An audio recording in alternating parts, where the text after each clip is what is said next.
of service might get rewarded by being turned into a vampire. Blade suddenly shows up, knowing this would happen because he's been using Karen as bait. He beats the cop up and shows Karen the tattoo on the officer's neck before announcing they'll be using him to track down Frost.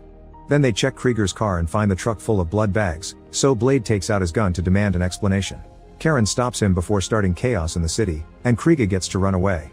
Blade decides to wait in a car outside for Krieger to appear again, and Karen announces she's staying with him because she wants to find a cure. When night falls, Krieger comes to pick up his car, and Blade immediately begins chasing him through the city. Eventually they make it to a nightclub managed by vampires, and when they try to get inside, a guard intends to stop them, but Blade simply beats him up. Inside the club, Blade beats up more guards until Krieger tells him about a hidden entrance in the fridge that takes him to a secret archive. After sending Krieger away with a message for Frost, Blade and Karen check the place and come across a disgusting vampire known as Pearl, who is in charge of the vampire's files and systems.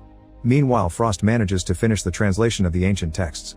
Krieger arrives to warn him about Blade, but Frost kills him and shares him with his girlfriend. Then he orders Quinn to capture Blade alive. Back to Pearl. At first he doesn't want to cooperate, but then Karen begins burning him with a UV light and Pearl quickly begins spilling everything. Frost is planning to summon a blood god named La Magra. Blade steals a hard drive with the information, and Karen finishes killing Pearl with the light.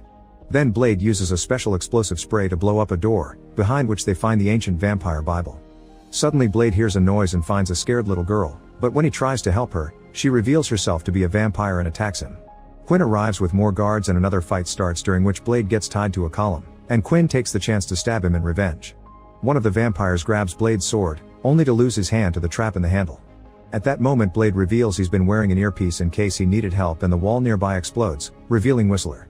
After exchanging a few more shots and punchings, Blade, Whistler, and Karen run down a tunnel right before a bomb Whistler left behind explodes.